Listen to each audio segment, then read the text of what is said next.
при конфликтах, и один из соорганизаторов этого разговора. Хотела бы попросить еще одного соорганизатора, доктора Аллу, это я, которая сегодня будет переводчиком, представиться на русском и английском языке. So, hi everyone, I am an experienced clinical psychologist. I'm originally from Ukraine, but I lived for 20 years in Australia and now I live in Singapore. So apologies if my Russian is a bit rusty. I'm here to translate for you and help you to have a productive and meaningful session. Меня зовут Алла, я клинический психолог с большим опытом работы. Я жила родом из Украины, но долгое время жила в Австралии, сейчас живу в Сингапуре. Поэтому я прошу прощения, если мой русский немножко хромает. И я здесь для того, чтобы переводить, помогать вам провести эту сессию с пользой и продуктивно.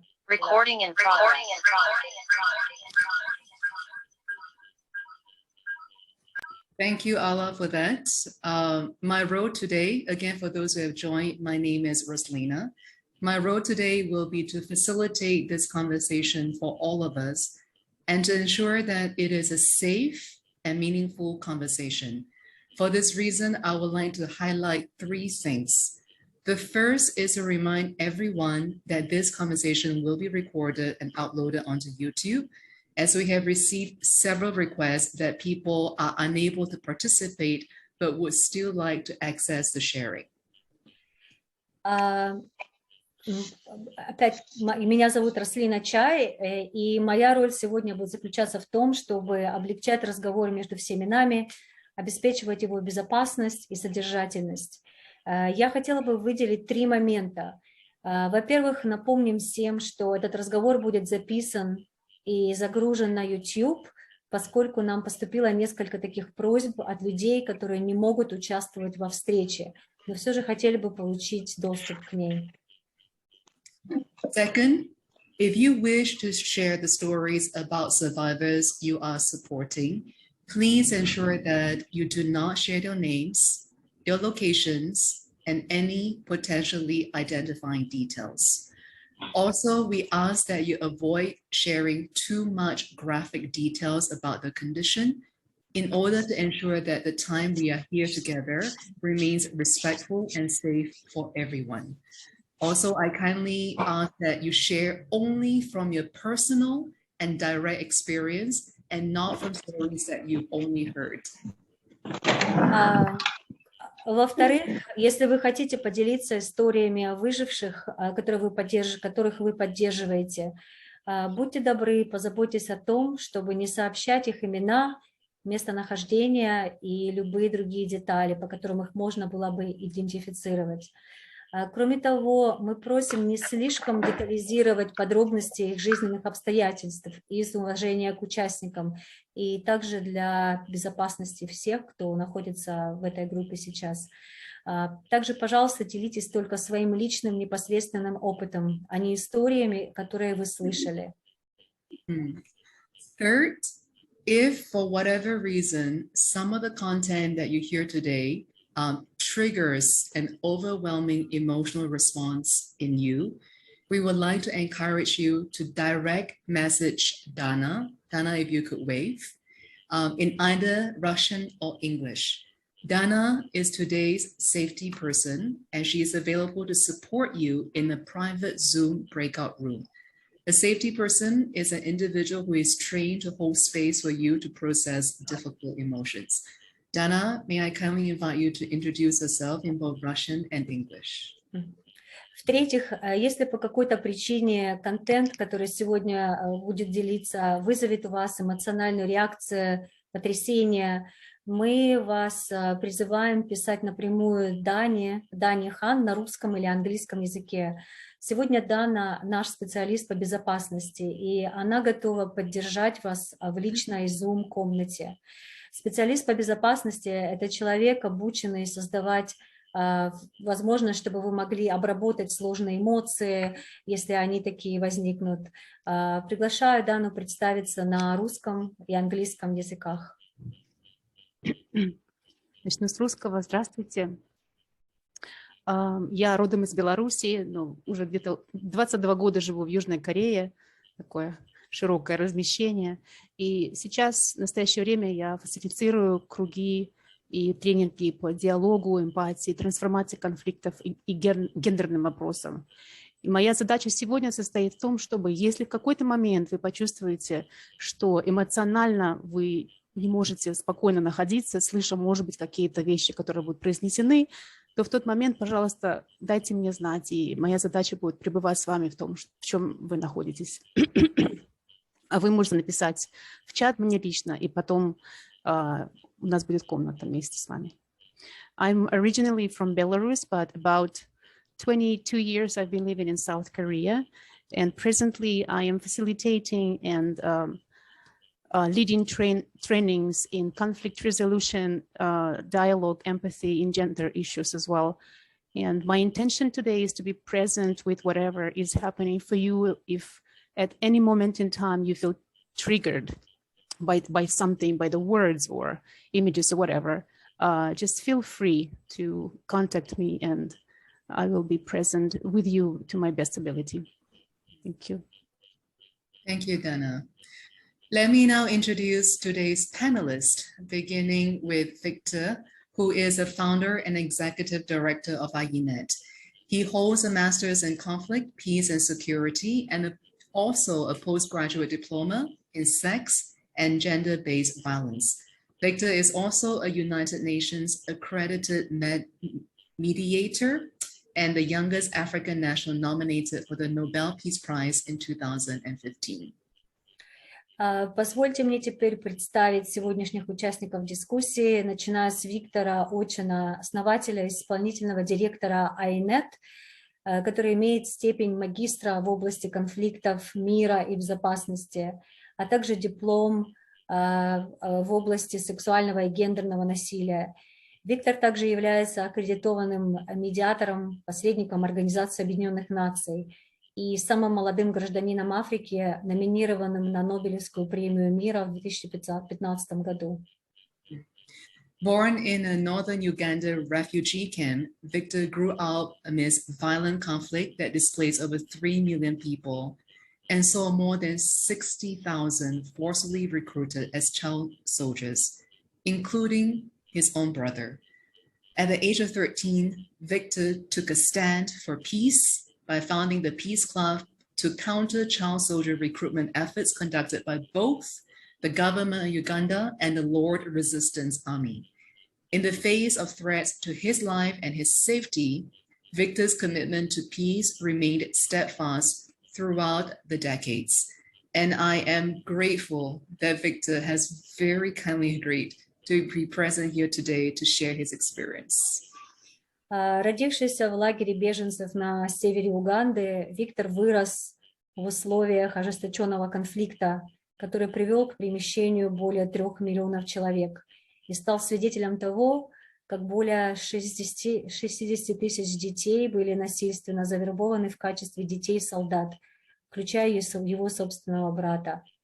В возрасте 13 лет Виктор выступил за мир, основав Клуб мира, чтобы противостоять вербовке детей-солдат, проводимой как властями Уганды, так и армией сопротивления.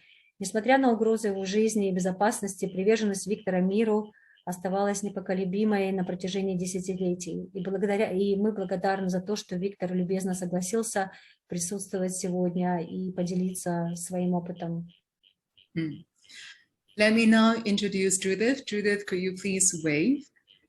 With a bachelor's degree in development studies, an advanced diploma in community psychology, and an ordinary diploma in clinical therapy, Judith is a senior psychologist at IENET with deep knowledge of supporting survivors of sex and gender-based violence in northern Uganda, and as well among the refugee population of South Sudan and the Democratic Republic of Congo, who are presently camped in Uganda. Judith today manages IENET's sex and gender-based violence shelter and trains post-conflict community-based counselors. Позвольте представить вам Джудит Амонги. У Джудит есть степень бакалавра в области исследований по развитию, диплома по социальной психологии и клинической терапии. Она является старшим психологом в IENET. У нее глубокие знания о поддержке жертв сексуального и гендерного насилия в Северной Уганде, а также беженцев из Южного Судана и Демократической Республики Конго, которые в настоящее время находятся в лагерях в Уганде. Сейчас Джудит управляет приютом «Аюнет» для жертв сексуального и гендерного насилия и обучает постконфликтных консультантов. And moving to our last panelist, Raymond, if you could wave. As a psychotherapist with a bachelor's in community psychology and a master of science in global public health, aside from supporting survivors of war and sex gender-based violence at IUNET, Raymond is also a faculty member with International Center for Mental Health and Human Rights. He specializes in intercultural intervention based on trauma-sensitive skills, and since 2020 have been working closely with the Uganda police, the Ugandan courts, and legal aid organizations to support residents of the Lira District Shelter Home. И разрешите представить Реймонда Гвала, последнего представителя нашей панели сегодня. Он психотерапевт со степенями бакалавра по социальной психологии и магистр наук в области международного здравоохранения. И не только поддерживает войне, переживших войну и сексуальное и гендерное насилие, но еще и преподает в Международном центре психического здоровья и прав человека. Реймонд специализируется на межкультурных интервенциях и травмах. С 2020 года тесно сотрудничает с полициями и судами Уганды, а также организациями юридической помощи, чтобы поддерживать жителей приюта округа Лира. So now, as we begin the sharing session, I would like to encourage all of you to either type your questions in the chat box in either Russian or English anytime throughout this entire event. Your questions in Russian will be translated by Natalia, who is currently based in Kharkiv. So Natalia, unfortunately, is unable to hear us or to have any visual. So I'd like to invite Alla, if you could, on behalf of Natalia, introduce her. Итак, мы начинаем наш сеанс. Прошу писать все свои вопросы в окно чата на русском или английском языках в любое время на протяжении этого мероприятия.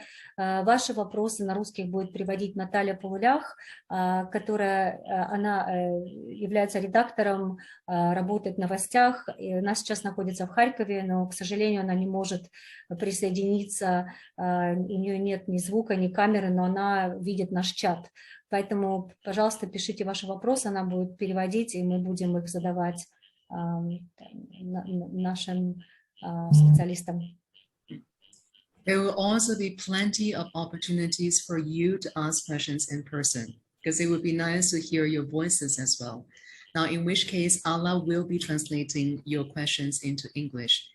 In the event that there are more questions than we can respond to during today's session, I will be prioritizing questions from those of you who are currently supporting survivors. We will also be looking into organizing a second event. Пожалуйста, у вас будут вопросы, задавать вопросы лично, и мы бы с радостью хотели бы вас увидеть, услышать. Если вопросов поступит больше, чем мы сможем проработать на сегодняшней сессии, мы будем предпочтение отдавать тем вопросам тех людей, которые в настоящее время поддерживают выживших, пострадавших на Украине. Мы также рассматриваем возможность организации второго подобного мероприятия. I would like to now pass the floor over to the IUNET team. So Victor, the floor is yours. Thank you so much, Rosalina and Alla, for the wonderful work done. And I also thank everybody for the opportunity meeting virtually at this moment when our intervention is supposed to be coordinated. I appreciate the opportunity as well for giving INET, a chance to have a talk, to dialogue with our colleagues around the world who are doing great struggle to support the survivors who are caught up in the kind of current crisis. Спасибо всем, что вы нас пригласили.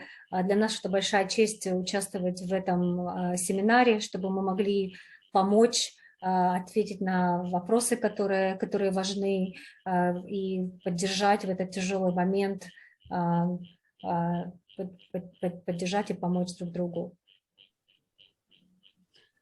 When we started the initiative, from my introduction, when we started the current initiative, the INET, 18 years ago, we started it on the peak of war, when violence was ongoing. There were millions of people who were displaced. But also, when we come forward to talk like today, we don't talk only about what we have studied, not what we have researched, or not what we have been told the story. We speak from our own personal individual experiences, the life we lived, the life we survived, but also the experience we're going to share is what we have been doing when we thought that time had come to ask ourselves, where are we in the pitch of change? And that's why we took an initiative to start supporting the victims and survivors of conflict.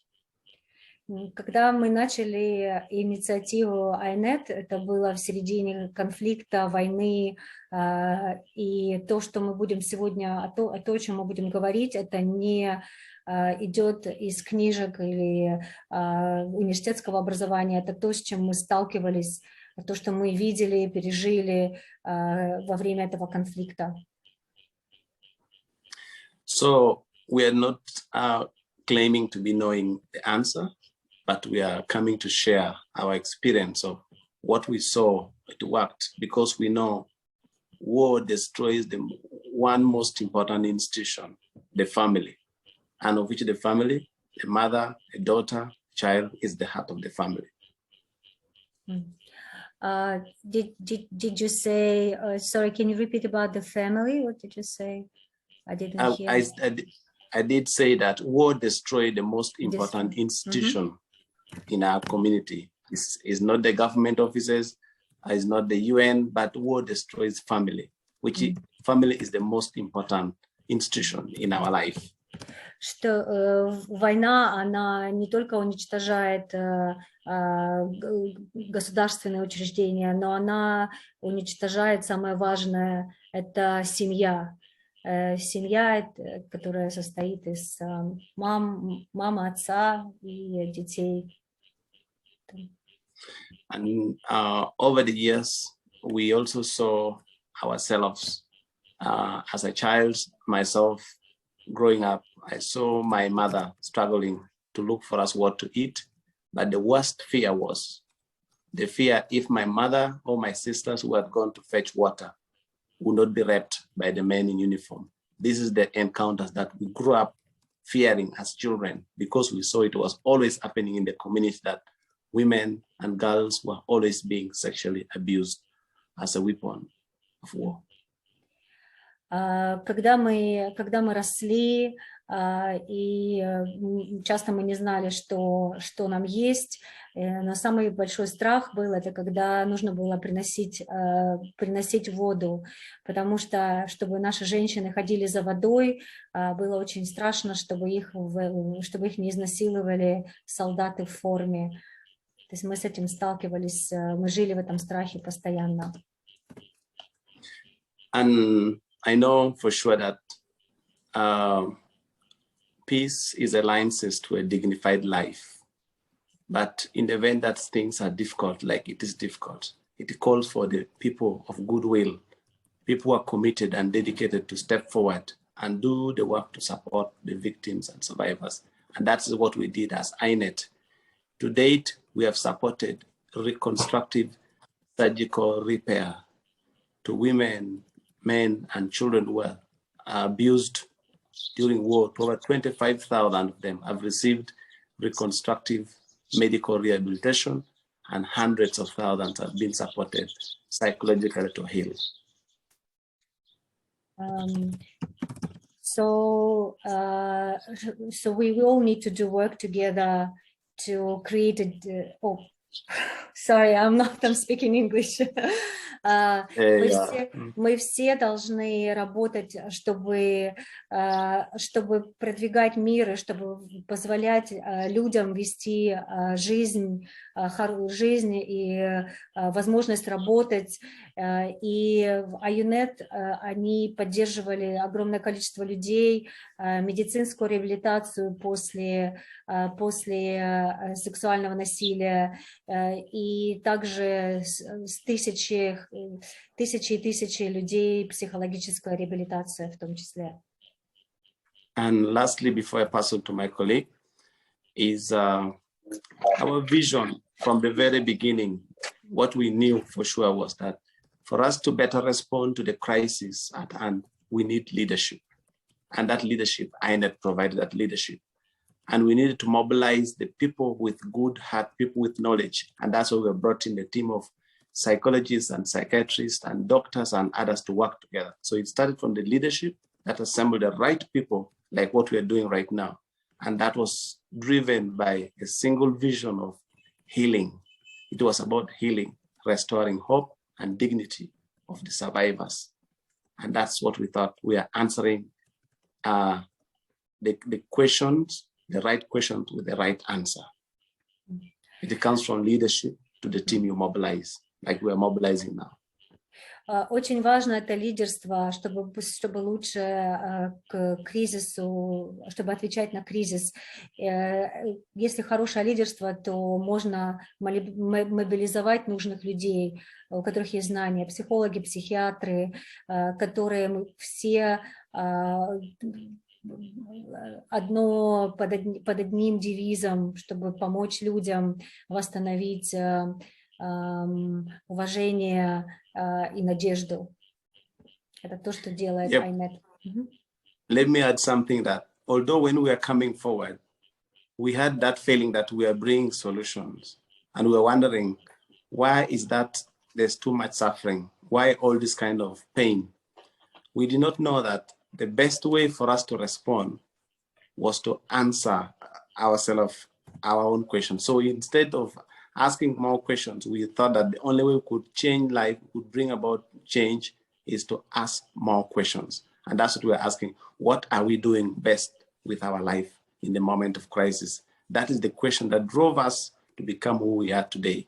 We started from a question that we were asking, why suffering, why pain, why war? And the only way to answer those questions were to ask more questions. The question that we asked was, what are we doing with our life in the moment of crisis, where humanity, like our sisters and our brothers, need support? That was how we started. Thank you. Чтобы понять, дать ответы на вопрос, что же происходит сейчас и как же помочь, мы должны прежде всего спросить себя, что же мы делаем лучше всего и как мы можем помочь нашим братьям и сестрам. И вот поэтому мы здесь и сейчас, как мы можем помочь. Yeah. So I pass it back to Rosalina to reach out to Raymond and Judith. All the questions are already coming in. So you're on mute, Rosalina. Yeah. Yes, apparently of it. I think it would be wonderful if we can start with defining what sexual violence or sex and gender-based violence is as a weapon of war. Yeah.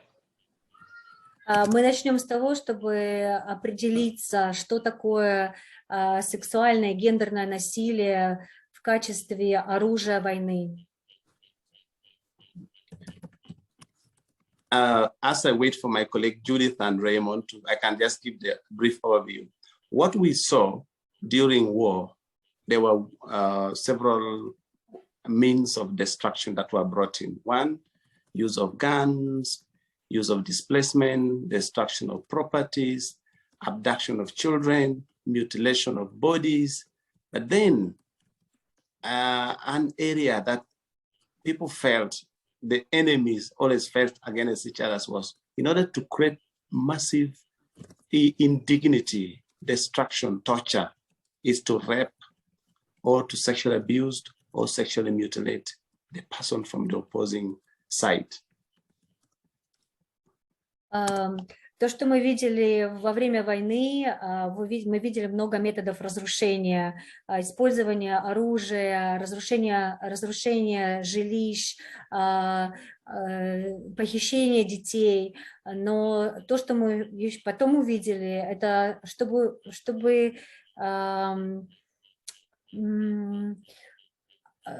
чтобы наиболее сильно мучить как бы другую сторону, это как раз враги стали использовать изнасилование и сексуальные преступления. And something that came out of always sex as a weapon of war is children are always produced in between. We in northern Uganda, we had thousands of children who are fathered or parented by the rebels on the enemy side. And that became a big issue. There were so many infections that came as a result. And it tears down the core of the family, because some cases where boys were forced to sexually abuse their own family members before they were taken away.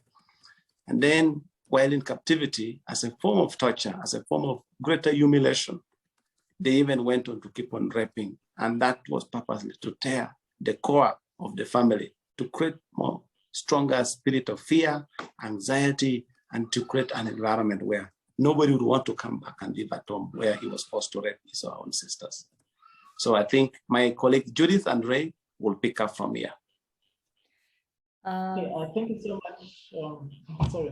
Ray, wait for the translation first. Секс как оружие – это когда в том числе родились дети от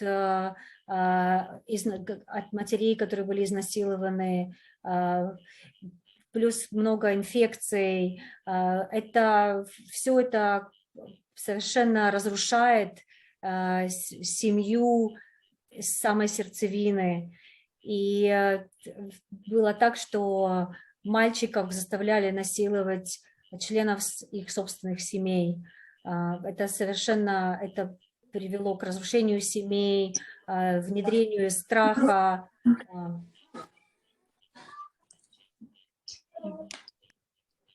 So, Raymond. Thank you so much for that overview, Victor.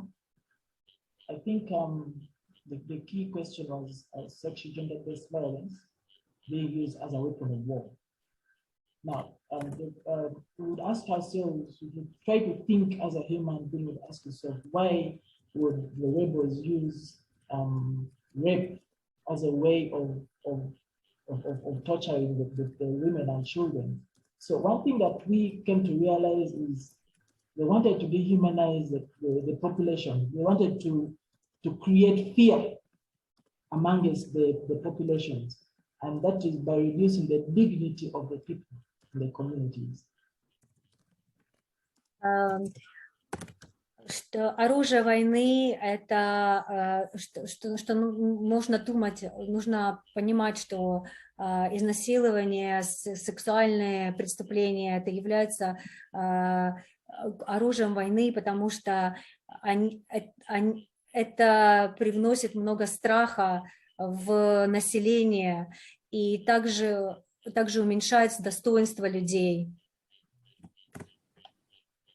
So another thing that Go ahead, Raymond. Yes? Raymond, go ahead.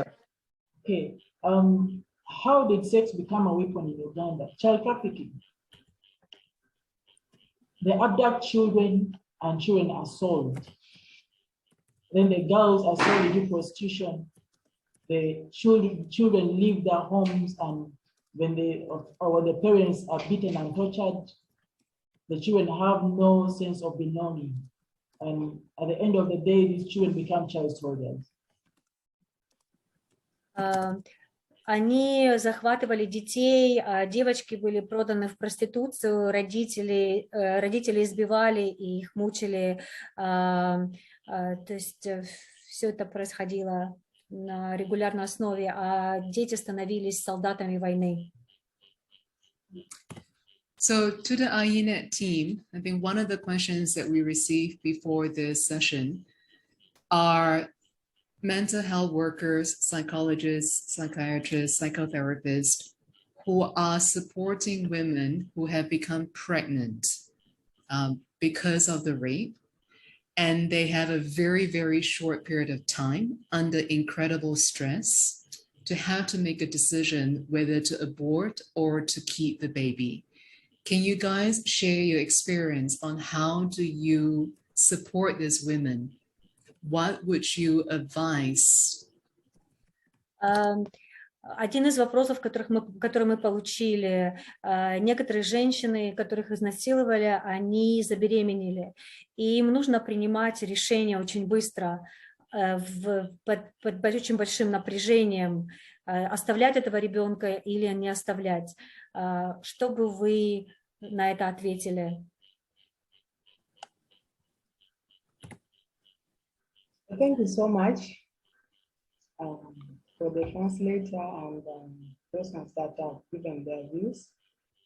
Rosalina, you asked a question, especially on those women that maybe were impregnated, they're pregnant, and it's like they have two options. Somebody wants to abort, somebody does not want to abort.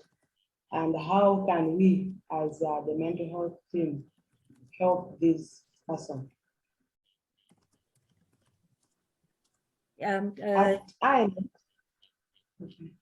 То есть две опции: делать аборт или нет, и как же мы можем их поддержать?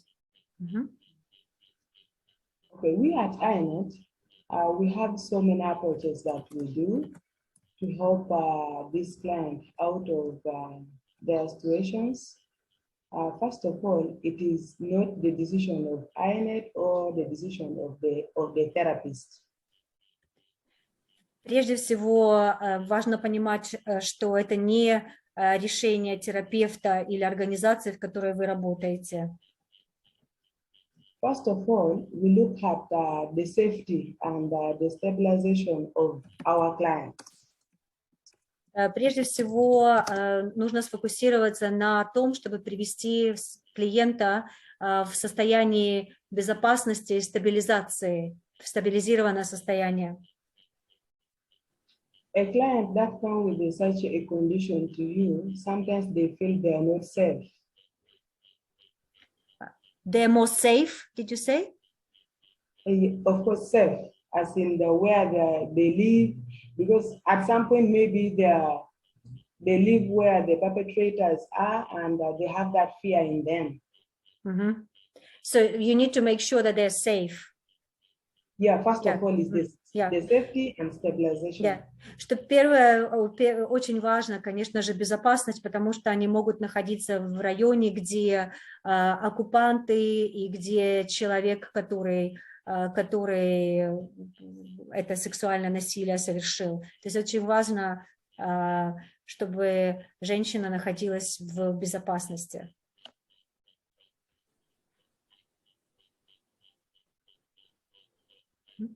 Yes. Okay. Yeah. So what we do, we engage the client. We engage our client. We ask them questions. Because for a person that comes to you, might be she may not be in need of the pregnancy. So we probe them. We ask them like questions. For example, like how do you feel about the pregnancy? You let it be open-ended, and somebody will have to narrate to you if he is like capable of maintaining the pregnancy or not. So just clarifying, you are asking open-ended questions, helping them to explore, for example, how do you feel about pregnancy? Are you capable of maintaining the pregnancy? Yeah. То есть мы начинаем разговаривать с клиентом, мы задаем открытые вопросы. Что вы чувствуете по поводу этой беременности? Возможно ли, есть ли у вас возможность, например, продолжить беременность? Помогаем человеку, женщине как бы понять больше, что она думает, может быть, что чувствует.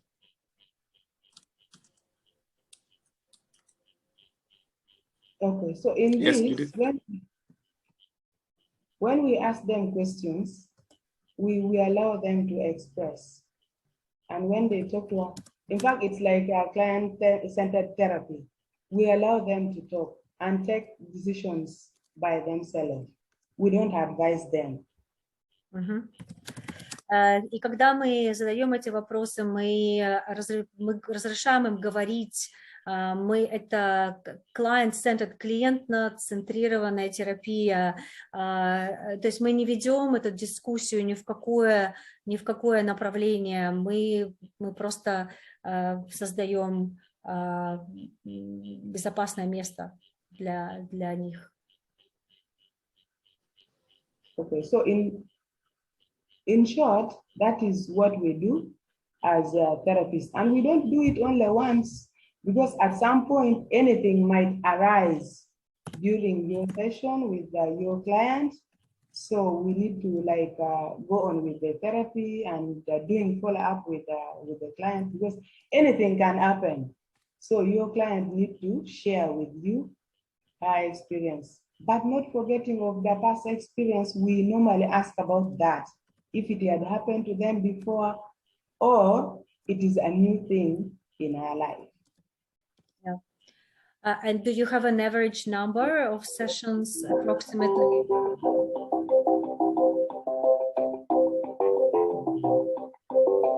Sorry? Just while I'm going to translate, do you have an average number of sessions that you explore with the client, or however much session, how many sessions they need? Okay. Yeah, it depends on a client and the case being presented to you. Mm-hmm. Like, for instance, I have a client with 3 sessions, and then we close the sessions. Mm. But there are those ones that also present with other factors that can take 5 sessions. Yeah. И мы эти сессии, это не одна сессия, это обычно много сессий, несколько, это зависит от человека, от того, насколько сложные проблемы, насколько комплексная ситуация. Также мы спрашиваем о предыдущем опыте, произошло с ними нечто подобное в прошлом. So in this, as INET, we don't work alone. We work with the hospital, the nearby hospital, where the client can access for antenatal. And then we also do the resettlement package for this client on how to move on within the community where she lives. Like some little token of what she can use to support herself and the family. So you work as you become a bit of a social worker, you integrate them as well with the support network. Okay. Yes. Mm-hmm.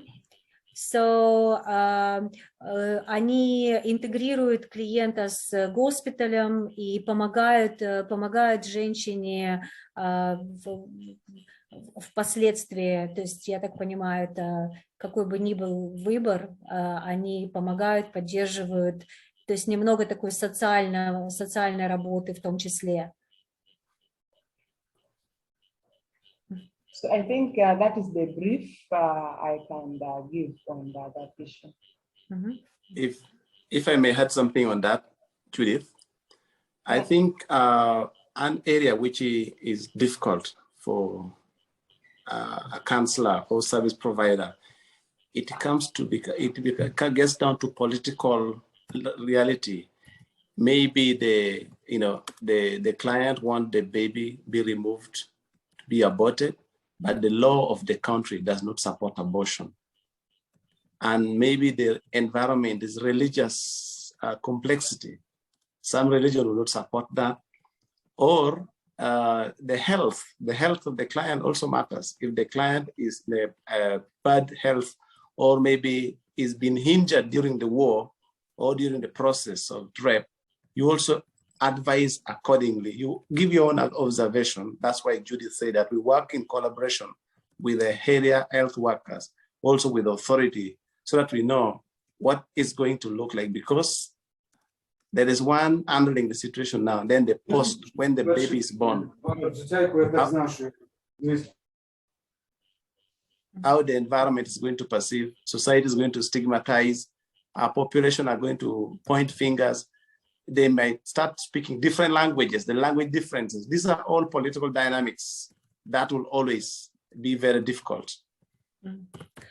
Очень важно еще принимать во внимание контекст, в котором находится женщина. Например, в некоторых странах закон не позволяет, не поддерживает аборты, или есть религиозные принципы, правила. Также женщина может быть, ей может не позволить здоровье делать аборт, возможно, у нее повреждения после изнасилования. Поэтому очень важно работать в коллаборации с властями и с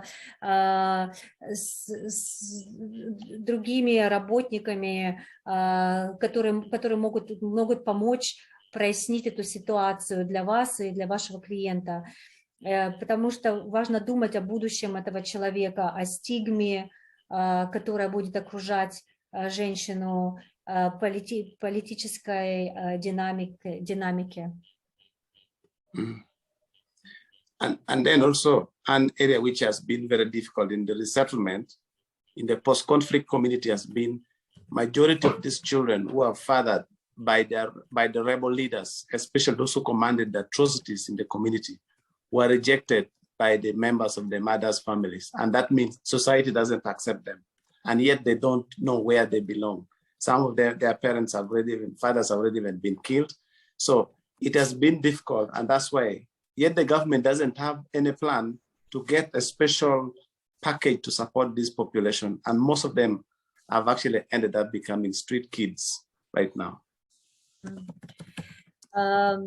Многие из этих детей сейчас, которые появились из-за ситуации насилия, они не внедрены в общество, они часто становятся просто детьми улиц, возможно, их отцы уже давно убиты, их община не принимает, и у правительства у них нет плана, как работать, и нет никакой помощи для этих детей.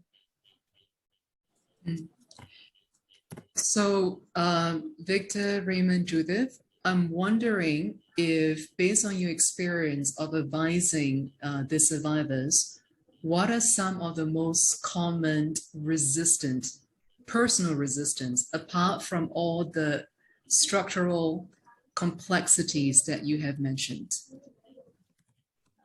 Personal resistance? Like, I feel ashamed, I am guilty, I will never be accepted. Is there anything along those constructs, aside from the external systemic complexities? С чем еще вы сталкиваетесь, кроме системных факторов, политических факторов? Что еще часто испытывают жертвы насилия на личном уровне? Например, стыд, вина, они чувствуют себя непринятыми. Raymond, do you want to go? Okay, I want to speak on that. Okay. Rosalina asked about this client with their experience.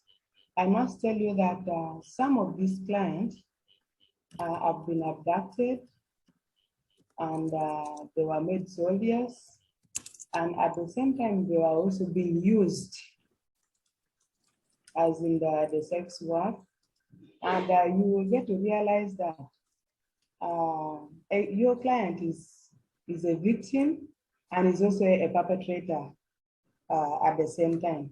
So in most cases, you will find that there are these triggers in the life of the client. So they will present guilt, you know. You've been abducted, you've been made a soldier, and now you want to come out from this very situation. And when going back to the community, it's like they don't feel like that they're safe. Because at one point, maybe you were brought in that area to kill your very own people, you know? And at the back of your mind, yes, you were abducted. So in most cases, they present the guilt. And yes, shame come in because they cannot present themselves now to the community, and you know, they cannot, you know, speak about this that they went through, and it is very hard for them, like to live within the community, you know, they have come back into. So in these scenarios, yes, we talk to them, we move with them through therapy, we psychoeducate them first of all in our assessment, we give that information. Of course, it is not only them, it is not only my client that have gone through this. So we psychoeducate them. After our psychoeducation, that is when you now enter into your therapy. So that gives them a lot of courage, you know, as in the presentation of what they went through. So they were abducted, but then they started to kill themselves. Is that what you? Yeah, it's like a client, okay, like a child soldier was abducted. After the abduction, you are trained to be a soldier. Okay. So not specifically about women. We're talking more, just clarifying. Yeah. Okay. Yes, like for instance, like the young girls. The young girls that have been abducted, and they find that they're strong, like they're energetic, and when they train, the perpetrators believe like this one can fight. And yes, when they're with us, they present. They tell us how they use, you know, how to fight. Джудис говорит, что многие в ситуации, с которыми они сталкивались,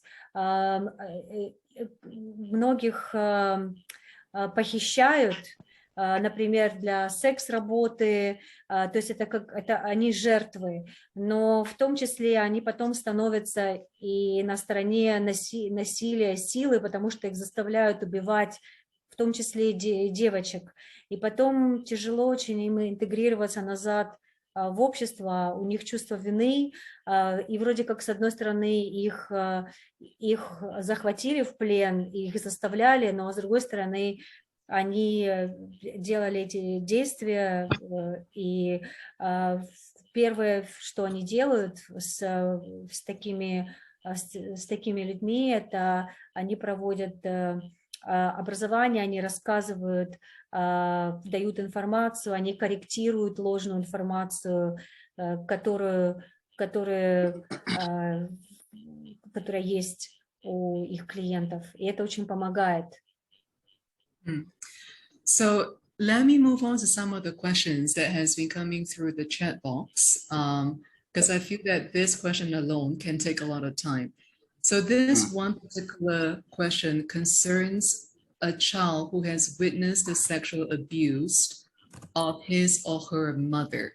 Now, in that situation, how do you support either the mother and or the child? Вопрос, который поступил, когда ребенок является свидетелем сексуального насилия матери, как вы поддерживаете ребенка или мать в том числе? If maybe Ray, you can say something? Yes. Thank you so much, Rosalinda, for that question. When a child witnesses abuse of his or her mother, bearing the fact that the mother is the closest person or source of comfort, it destabilizes the child's mental ability. Now, during that time, a child, his emotions are upregulated. So now, what do we do? What have we always done? First approach is psychological first aid, where we look at deregulating the emotions of this child and the mother. Для ребенка, для которого мать – это источник комфорта, конечно же, настолько сильно это дестабилизирует ребенка, его эмоции находятся в дестабилизированном состоянии. Что мы делаем? Перво-наперво – это первая психологическая помощь, регулируя, стабилизируя ребенка и маму. Most of the time, a child cannot open up unless he or she is in the presence of someone who they trust. So what we need to do is always build the trust between we as a therapist and the children. Ребенок не может открываться, разговаривать, если он не находится в присутствии человека, которому он может доверять. И, конечно, мы фокусируемся на том, чтобы это доверие построить. So after building the relationship between you, the therapist, and the child, bearing in mind that the mother is still present. After the relationship has been built, is now when you separate the child from the mother and start offering the specific therapeutic treatment to the child, as you also look for approaches to getting it to help the mother. So at first, mom and child are present, and then you separate them. Yeah. Yes. Yeah. То есть сначала мама и ребенок находятся вместе в процессе терапии, потому что ребенку нужно, чтобы был человек, которому они доверяют. Но после того, как отношения с ребенком уже наполнились доверием, то они разделяют ребенка и маму, они начинают работать отдельно. So looking at after the separation, depending on the onset of who is more at risk. In most cases, let me talk of the woman to be specific. Using contemplative-based counseling methods, we encourage the woman to remove shame out of her by changing her mindset. Они, конечно же, обсуждают риск и обсуждают, смотрят на ситуацию в целом, используя лучшие методы психотерапии, которые они могут на данный момент. И вот что очень важно, над чем они работают, это чтобы женщина избавилась от стыда, чувства стыда, которое возникает, это важно. So the approach in this is using the ground as an anchor, using the breathwork as an anchor, and using her seat or any as an anchor. Они используют много техник заземления, дыхания, то, как она сидит. So you're using her body as an anchor to help her to feel safe in her body. Yes. Normalize the situation. Normalize the regulator. То есть они регулируют, чтобы женщина начинала чувствовать более комфортно в своем теле. И вот они техниками заземления помогают ей регулировать свои эмоции и приходить в тело комфортно. So with mindfulness, you're able to change what has happened to you by refusing it or accepting it. But in this case, you're looking at refusing it. This is not my problem. This is not my situation. I am not the victim. It helps in the regulation. And what are you using for this? Did you say you're not using mindfulness, or you? I'm using mindfulness Okay. and breathwork. Yes. So using mindfulness to help her to Normalize. Normalize, No. to calm the situation. Mm. It also brings the element of acceptance. Они используют mindfulness, методы осознанности, чтобы она принимала ситуацию, что произошло, но при этом не усугубляя вот это вот понимание, что она жертва, она не жертва. You said you're working for her not to feel that she is not the victim. Yes. Yeah. So she's accepting the situation, but it's important you're highlighting. Not her fault.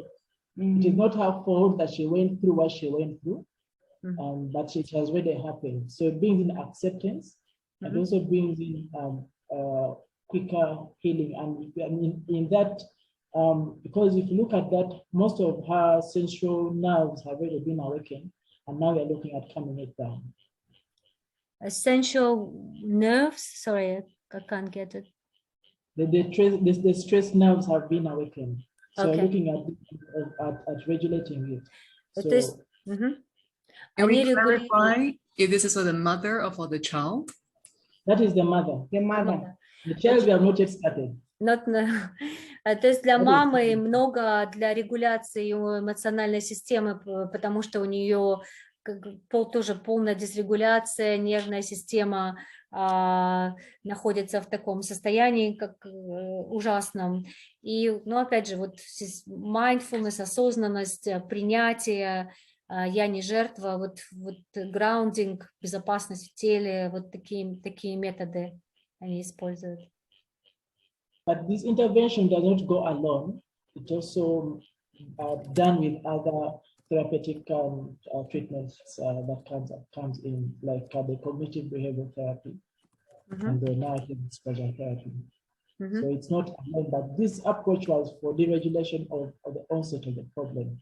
То есть это они как бы только в самом начале, чтобы помочь с эмоциональной дерегуляцией, но они используют другие техники, как когнитивно-бихевиоральная терапия, диалектическая терапия. Do you use EMDR as well? Yes, we do. So for this case, you would use EMDR. For this case, we usually prefer using cognitive behavioral therapy.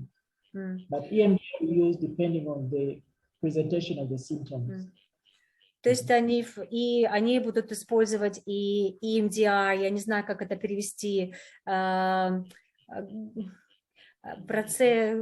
забыла, как это будет по-русски. Это терапия, когда вы настраиваете... Десенсибилизация движением глаз. Десенсибилизация движением глаз по-русски, да? Спасибо.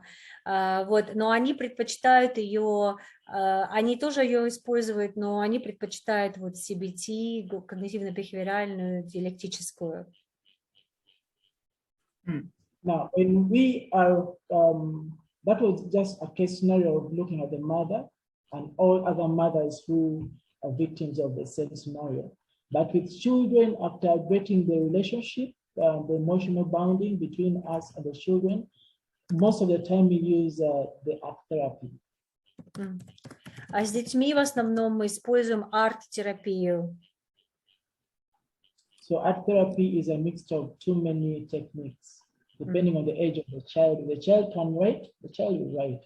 If the child can draw, we give the pens and the pencils and all that just for the child to explain to us what the problem is. We can understand through the drawing. And as time goes on, we use other arts as therapy for the children. At the end of the day, the healing comes in and they start talking. Because we're looking at the child speaking, talk therapy. Now we're trying to use talk therapy on the child. So such techniques we use for opening up for the child. А с ребенком зависит, конечно, от возраста ребенка. Те, кто могут писать, они начинают писать. Те, кто не могут, рисовать. И они объясняют свои рисунки. И, конечно же, то, что ребенку становится легче, когда когда он или она начинает говорить, начинает проговаривать, что произошло, может быть, через рисунки. So we Can usually I? don't, Okay, go ahead. we usually don't do this alone. We work in partnership with other stakeholders that provide child protection and legal aid. And Тоже они не работают просто один на один с ребенком, они с другими психологами также работают с этим ребенком и также с юридической поддержкой. Ray, can I also add this, which has always been a problem? It is very basic, but it's always the entry point. The language of engagement matters, because we have seen in Africa, across the continent, where certain languages were used during the atrocities commission, the command language. And if they find that maybe the language being spoken when they were sexually abusing me, or when they are beating me, when they are torturing me, was that language. You have seen, based on tribes in Uganda, certain languages have been rejected by the affected population. They say, if you are coming to support us, we do not want to see the person from that clan or from that country. We don't want to hear anybody speaking that language. And that has been a big issue. Yes. And also maybe first translate that, then I can talk about something. Так язык играет важную роль. Некоторые, когда совершаются такие ужасные преступления на определенном языке, когда людей мучают, то, соответственно, они потом не хотят часто слышать, чтобы кто-то к ним обращался на этом же языке. Yeah. And then another thing which is also important to note is always a man is seen as the head of the family. And when we're discussing about the abuse between either a child or a mother, there's a man in between, because a man will feel that it's my responsibility to protect my family. But if my wife can be sexually abused by another man, it is absolute destruction on my case. Somebody sexually abusing my children, it is absolute destruction of my situation. And then there's likelihood that a man whose family is sexually abused may want to fight to death, will never leave battlefield. He always want to fight because he knows that after all, I've lost it all. I don't have any issue at home. So there's always a father and a man figure in between who is the source of sustained trauma. A child will not heal if he knows that my father will feel bad that I saw how mom was being sexually abused. The same way, woman will also feel like I cannot stay anymore in this community if my child saw me being raped and my man is there. So that's the issue. So the father, he feels that he couldn't protect his wife, so he feels ashamed. Mom is ashamed because okay. То есть это как бы, опять же, это такое очень сильное влияние не только на женщину, ребенка, но на всю семью, потому что мужчина чувствует, что он не защитил свою жену, что он не защитил своего ребенка, ему стыдно быть потом в этой общине. Женщине стыдно быть в этой общине тоже, потому что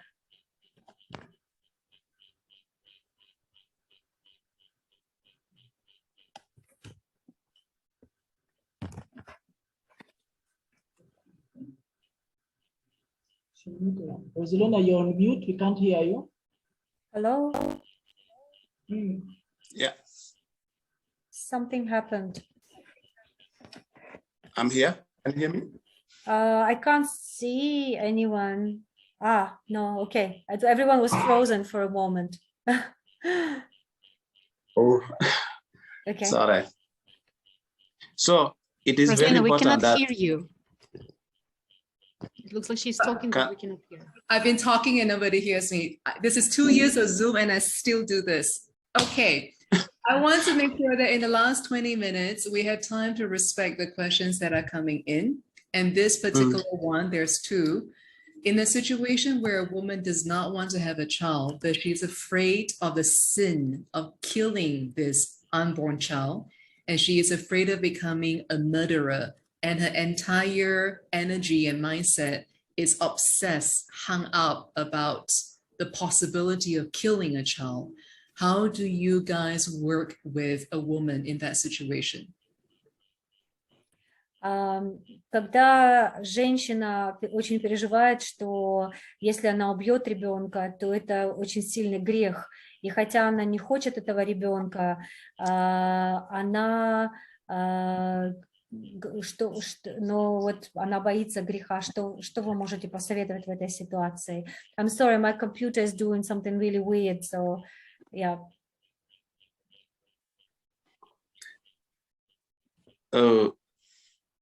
Can you repeat the question again? A woman doesn't want the child, but she is obsessed with the idea of the sin. She's committing a sin by killing an unborn child. And she literally becomes obsessed with the possibility of committing this murder. How do you support a woman through that?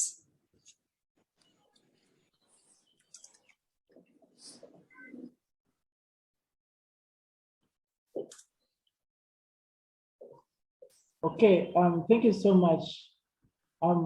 Like in Uganda, we have a law against abortion.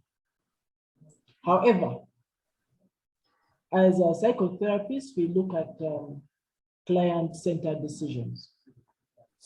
So if they are assuming the child, the pregnancy is through rape, usually we help the woman to make an informed decision.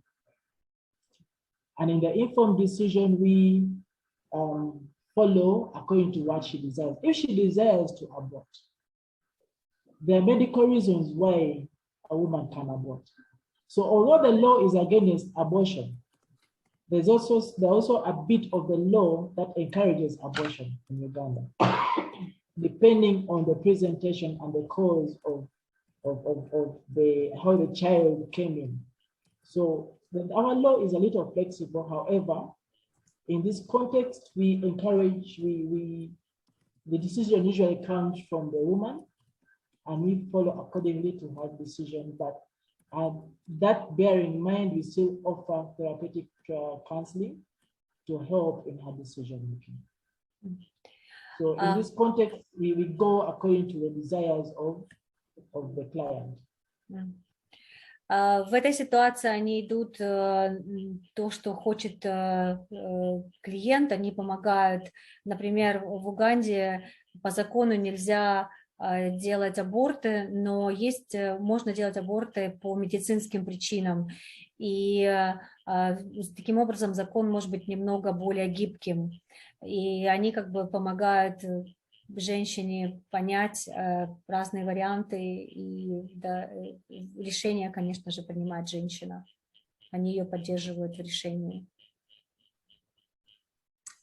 So Raymond, putting aside the law, because for a woman, abortion is a huge, huge decision.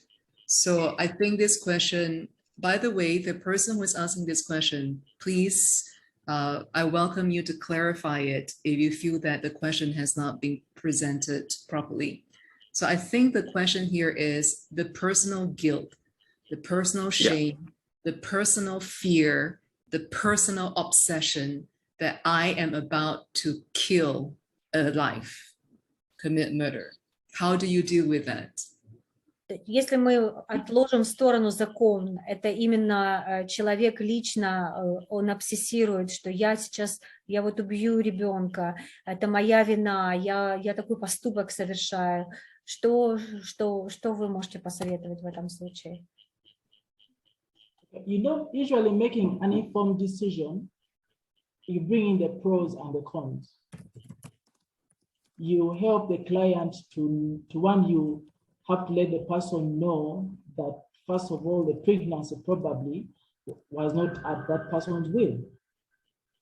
And it is not the person's desire that he or she should have been pregnant. So sin is always in the eyes of the beholder, you know. So and we're also looking at religious context, because that takes us now to culturally sensitive counseling, culturally sensitive counseling, yes. And looking at the culture, because it depends on the culture. Like if you look at Muslims, look at the Christian, abortion is a sin. But in this context, we're looking at saving a life, we're looking at healing the mind, we're looking at improving on your dignity. So in this context, we help you to know the pros and cons and help guide you in making an informed decision. Они помогают, чтобы клиент, чтобы женщина приняла взвешенное решение, рассматривают за, против факторы, и они, конечно же, принимают во внимание религиозный контекст, их терапия направлена на то, чтобы помочь человеку почувствовать достоинство, чувство достоинства. Это очень важно. Thank you for the... Oh, sorry, somebody wants to ask a question? No. I want to just add on, want to supplement. Oh, please go ahead. All right. On what we have mentioned, as in taking the decision, like our clients, there's what we call a guilt cake. We are talking of the guilt, the shame that a client went through. Yes, to make our client realize that at some point it is not our own decision. We draw a guilt cake. And after drawing a guilt cake, we find in this cycle who is involved. Because at some point when she's coming to me, it's like she's blaming herself. But now if you ask questions like Grace stated it, to direct this client, she will get to realize that this had not only been her mistake alone. There were other parties that were involved within this cake. So when she separates this cake, then she will realize that, okay, I think this is not my own making alone. Other people participated, like maybe the soldiers that raped her. Maybe she was sent to go and collect water in the well, and this incident happened. So you mark at what percentage, like that. So at the end, the client will realize that, okay, it is not our homemaking alone. And this, she will stop to blame herself from what she went through. So you're doing CBT pie chart, yes? Yes. Yeah.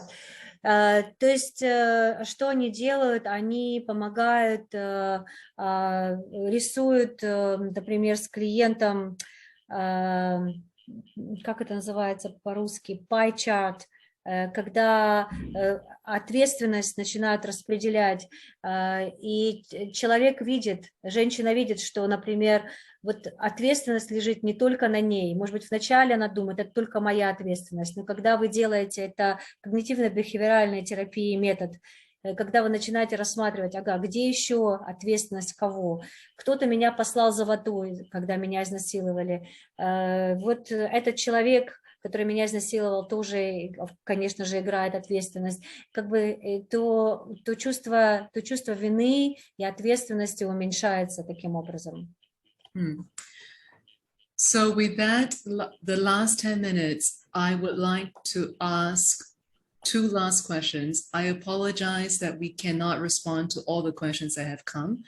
We will try our best to put it down in either a written form or to organize a second event. Alla, do you want to translate that first? Что осталось всего 10 минут, мы попытаемся ответить на 2 вопроса. Прошу прощения, что мы не можем ответить на все вопросы, и мы можем записать вопросы и еще сделать одну группу. Yeah. So before these last two questions, I would like to invite you, if you have any outstanding questions, please type them into the chat box. We will respond to them later in writing. Пожалуйста,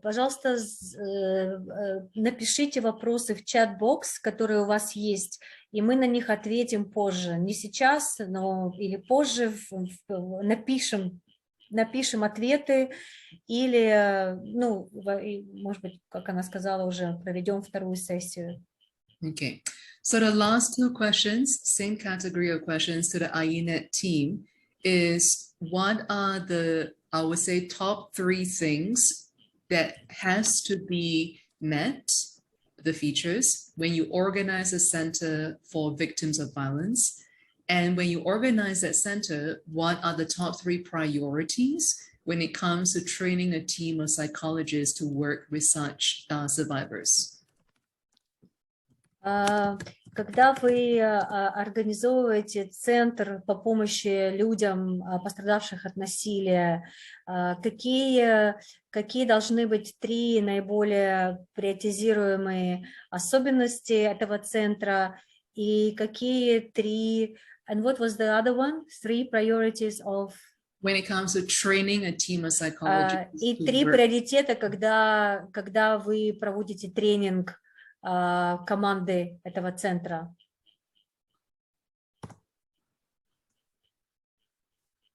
Raymond and Jude, please.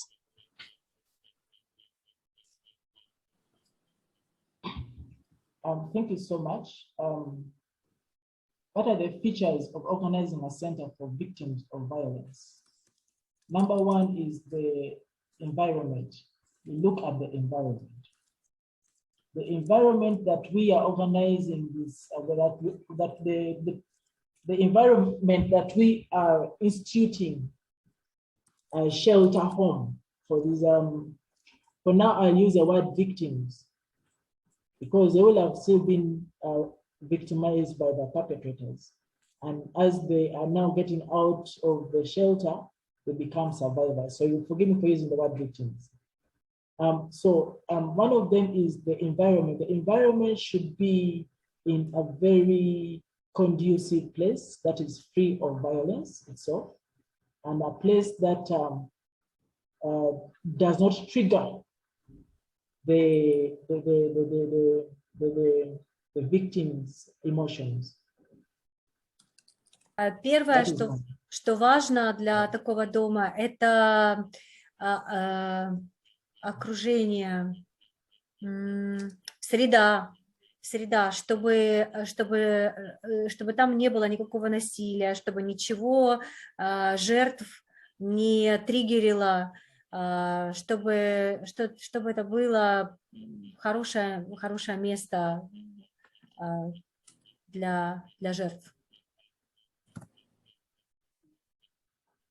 2, we always make sure we have standby psychologists who are there to provide the psychological first aid in the shelter homes. Второе, это то, что должны быть психологи, которые могут проводить психологическую первую помощь. Okay, then response.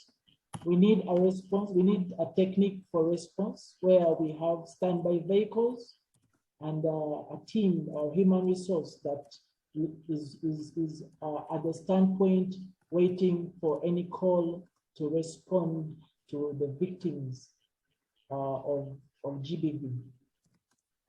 И третье, это команда, которая находится на подхвате, и где есть машина, что если кто-то звонит, нужна помощь, то они могут выехать и помочь.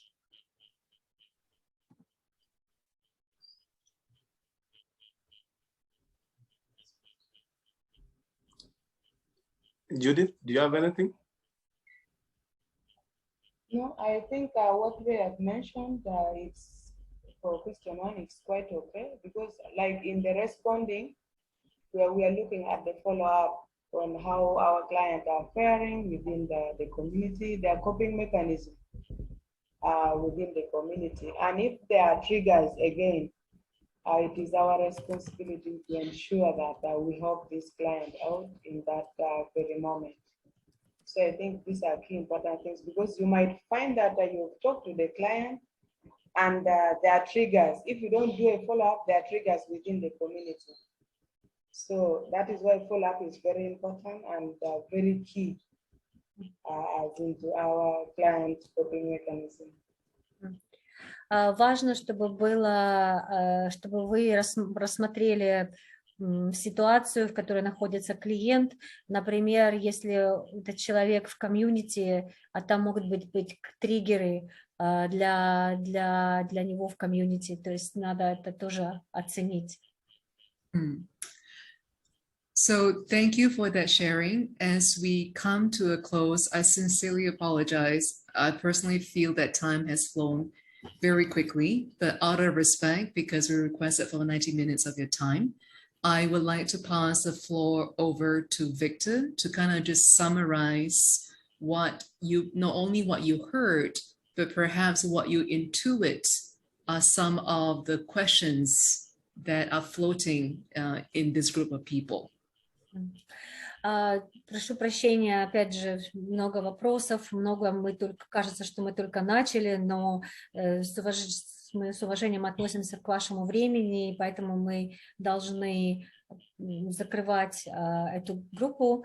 И Виктор, какие последние слова Виктор может нам сказать? Yeah, thank you so much, Rosalina, and also thank you everybody for the opportunity to learn and also share what we have learned over years. I think from what I hear in this meeting today, or in this engagement today, is the life we lived not so long ago in Uganda. Is where we've been through. We are caught up in a dilemma where we're unable to support, we're unable to provide any solution because we were also weak. We were disempowered. So what I hear today in this discussion is what we lived not so long ago in Uganda. And it's actually what sparked our engagement. It forced us to stand up to do something. То, что Виктор говорит, спасибо большое, что всем, и то, что он видит, это то, что они уже как бы прожили в Уганде, и в то время у них не было ни поддержки, они чувствовали себя слабыми, и что у них не было возможности что-то сделать, и что вот как бы они могут поделиться своим опытом с нами. And use of rape or sexual violence as a weapon is a very deadly, it's an atrocity committed with a very deadly accuracy. And it hurts the core of humanity. It affects the verve of humanity. And in a way, it is a battle that we survive with a heavy brutality. So it comes down to our feeling that even though we are not responsible for what has happened, but it is our responsibility to make sure that the survivors and the victims heals and regains their dignity. That's really what we are committed to as INET, and that's, I hope we shall continue this engagement. INET will be mobilizing a network of experts from around the continent to continue engaging, to bring on board other key players so that we can keep on sharing and learning more. So we are open to continue working together on this. I appreciate everybody. We celebrate the survivors' strength. We hope we shall help guide them out of the miseries they're in. And thank you so much, Rosalina. Thank you, every participant. And thank you, Allah, for the opportunity. Thank you. То, что сексуальное насилие это разрушает самую сердцевину человечества, и то, что они, как в Уганде, пережили с тяжелыми последствиями, и это не ответственность их за то, что произошло с людьми, но это наша ответственность, их ответственность, нас как психологов, что мы должны помочь людям чтобы люди нормализовались в свою жизнь и их чувство и помочь с чувством достоинства. И Виктор благодарен всем участникам и Рослине, мне и всем участникам, и надеется, что они как бы могут еще с нами встретиться. In closing, I would like to say that it's not just sexual violence, but as Victor say, sexual violence perpetrated as a weapon of war not only has 100% hit rate, it also is a multi-generational and multi-stakeholder trauma. Это не только такой стопроцентный удар, но это также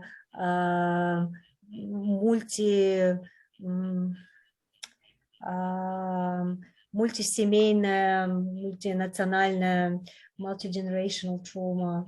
I don't know how to translate it. Кто-то может мне помочь?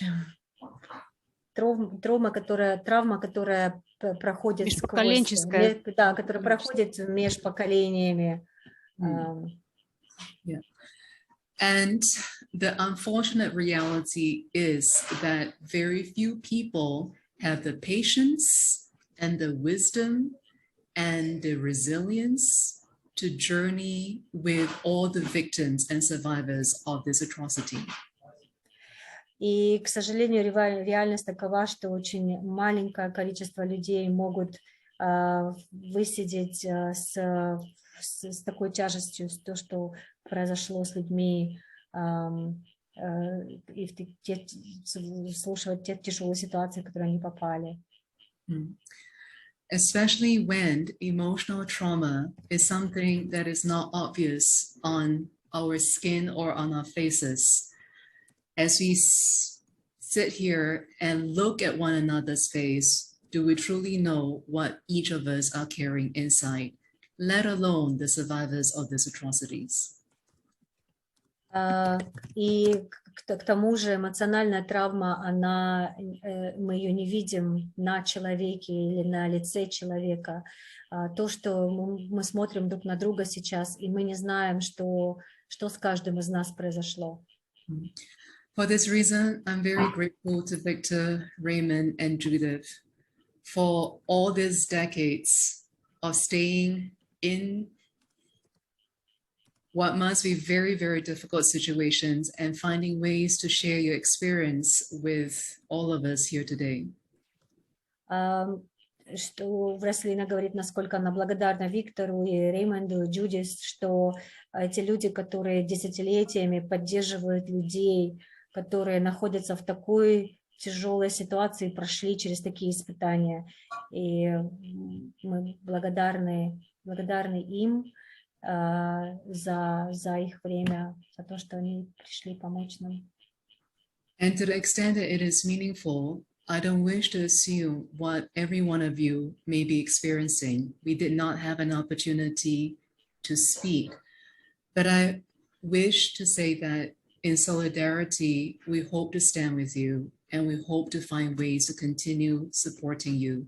So please feel free to reach out to us. И Рослина говорит, что мы не знаем, к сожалению, у нас не было времени поговорить, понять, с чем сталкиваетесь вы, и мы хотим вас поддержать и в солидарности с тем, с той работой, которую вы делаете. The very last thing I want to say before goodbye is I would like to invite all of you, if it is possible, for you to find your own ways to say thank you to Allah, to Dana, Victor, Raymond, and Judith for taking the time to prepare for this 90-minute with all of you here. It takes a lot of volunteers to get this. Thank you, everybody. And we hope that you will be safe. And we hope that maybe someday our paths will cross again. In the meantime, reach out to us if you need to. Рослина говорит, если есть какой-то, как вы можете сказать спасибо, может быть, так всем нам, вот, и что она надеется, что наши пути еще пересекутся, и мы можем помочь.